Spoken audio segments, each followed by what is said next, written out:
दोस्तों, मैं सुनील। इन दिनों हम सभी एक भयंकर चक्रवात बिपरजॉय तूफान की बात कर रहे हैं। बिपरजॉय तूफान एक भयंकर चक्रवात के रूप में जाना जाता है। आज के इस वीडियो में हम बात करेंगे क्या है बिपरजॉय एंड अरब सागर में अधिक चक्रवात आने के कारणों के बारे में। तो चलिए जानते हैं क्या है बिपरजॉय। बिपरजॉय का अर्थ बंगाली भाषा में आपदा होता है। ये नाम बांग्लादेश ने दिया है।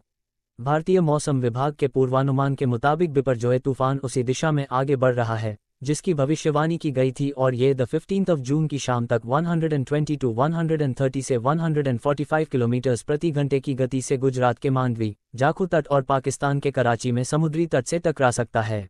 हालांकि थोड़ी राहत की बात यह है कि यह अत्यधिक गंभीर चक्रवाती तूफान से बहुत गंभीर चक्रवाती तूफान में तब्दील हो गया है। यानी पहले जितनी आशंका जताई जा रही थी उसकी तुलना में ये तूफान कमतर हो गया है। जाहिर है कि देश में सबसे लंबी समुद्री तटरेखा वाले राज्य के तौर पर गुजरात को इसका नुकसान भी उठाना पड़ता है। अरब सागर में इतनी हलचल क्यों? गुजरात में देश की सबसे लंबी समुद्री तटरेखा है और इसकी लंबाई करीब 1600 किलोमीटर है। माना जाता है कि अरब सागर में बढ़ते तापमान हाल के वर्षों में चक्रवातों की संख्या, उनकी तीव्रता और उनके कारण होने वाली भारी बारिश के चलते होने वाला नुकसान एक बड़ी समस्या बनता जा रहा है। गुजरात में 40 से ज्यादा छोटे बड़े बंदरगाह रोजाना अरबों रुपए के माल का आयात निर्यात करते हैं। समुद्री तूफानों की बढ़ती संख्या से न केवल इस कारोबार को बल्कि समुद्री तट पर रहने वाले लोगों की आजीविका और जीवन को भी खतरा पहुंचता है।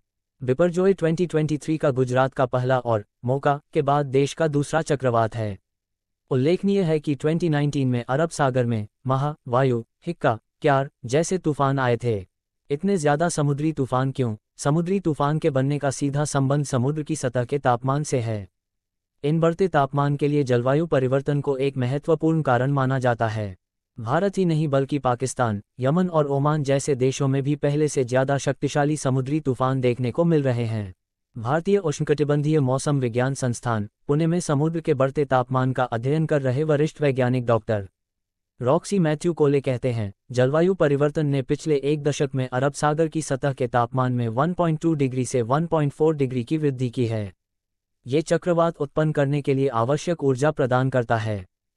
पहले अरब सागर की सतह ठंडी थी, जिसके कारण समुद्र में कम दबाव का क्षेत्र या कहीं गहरे गड्ढे बनते थे, लेकिन पश्चिम, मध्य और उत्तरी अरब सागर की सतह का तापमान कम होने के कारण वे तूफान का रूप नहीं ले पाते थे।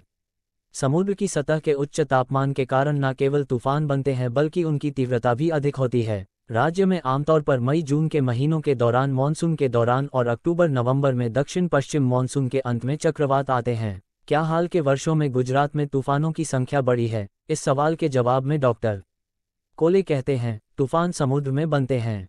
इसके ऊपर के वातावरण में हवा तूफान की दिशा निर्धारित करती है। तूफान का रास्ता समुद्र में उसके उत्पत्ति स्थान और उसके ऊपर के वातावरण में हवा की दिशा से निर्धारित होता है। आमतौर पर इस दौरान अरब सागर में जो तूफान बनते हैं उसकी दिशा गुजरात की ओर होती है।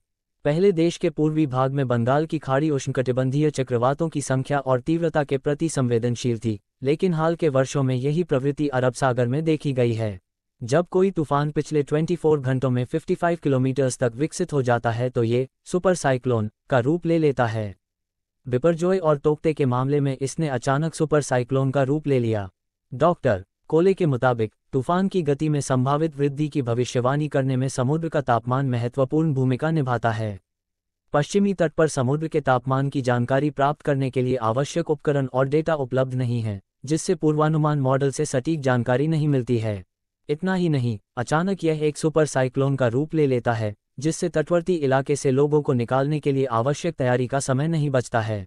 डॉक्टर कोले ने देश के पूर्वी तट पर विभिन्न विभागों के बीच आपसी समन्वय, जन भागीदारी और प्रशासनिक तत्परता की प्रशंसा करते हैं और पश्चिमी तट पर इसी तरह की तैयारियों की बात कहते हैं। गुजरात सरकार के एक अधिकारी के मुताबिक साल 2020 में कोरोना के समय के आसपास एक रिपोर्ट गुजरात सरकार को सौंपी गई थी, जिसमें अरब सागर के प्रभाव के बारे में शोध किया गया था।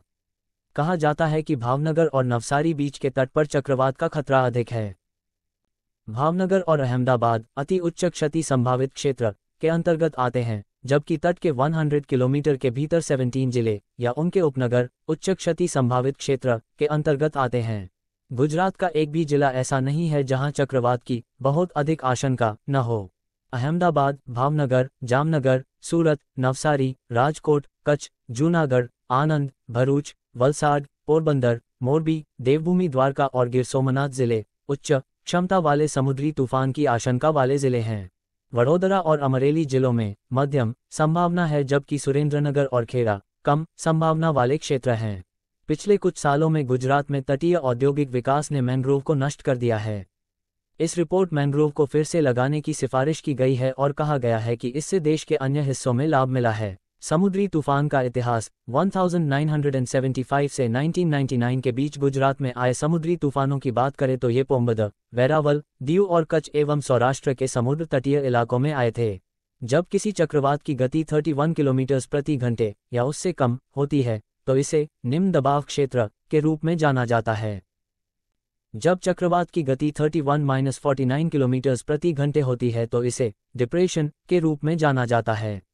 जब यह 50 से 61 किलोमीटर घंटा की गति तक पहुंच जाता है तो इसे डीप डिप्रेशन के रूप में जाना जाता है। जब हवा की गति 62 से 88 किलोमीटर प्रति घंटे तक पहुंच जाती है तो ये तूफान बन जाता है।